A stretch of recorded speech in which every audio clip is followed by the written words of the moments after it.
Ito mga Lodi, good news sa lahat ng mga over protocol miners dyan. Ayan, nag-announce na sila mainnet June 2024 mga Lodi. Ayan o. Ngayon, next month na to, okay, yung mainnet kung hindi ma-postpone.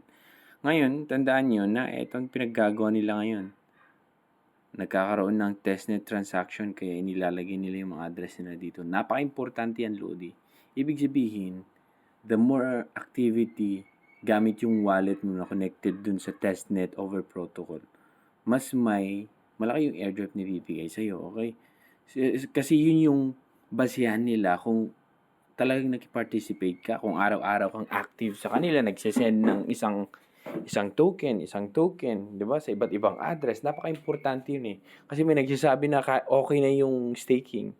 Okay na yung mag-stake ka lang. Pero eto, higitan mo pa yung ginagawa mo kung gusto mong sure na airdrop at mas malaki. Kasi nga, dun naka-base yung ibibigay na token sa'yo. Kahit pa naman dami mong naipon, di ba, na points. Ang dami mong ni-refer, kung wala ka man lang ginawa na activity, pangit pa rin yun. Ibig sabihin, hindi ka man lang nag-send sa mga addresses.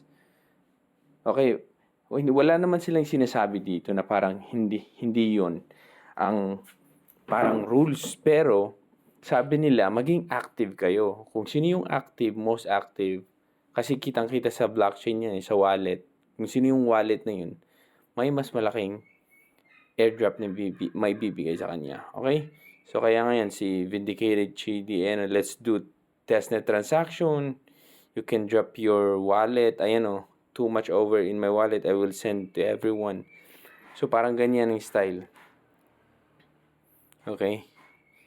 So, nagsisend sila ng send to send, kumbaga. Okay?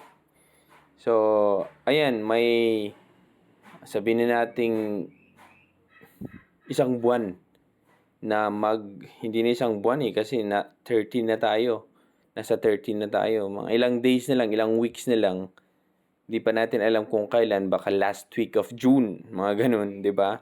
So, ilang weeks na lang natitira mainnet na. So, may time pang mag-grind at mag-accumulate, okay, ng points or gumawa ng transaction, mga Lodi, sa testnet.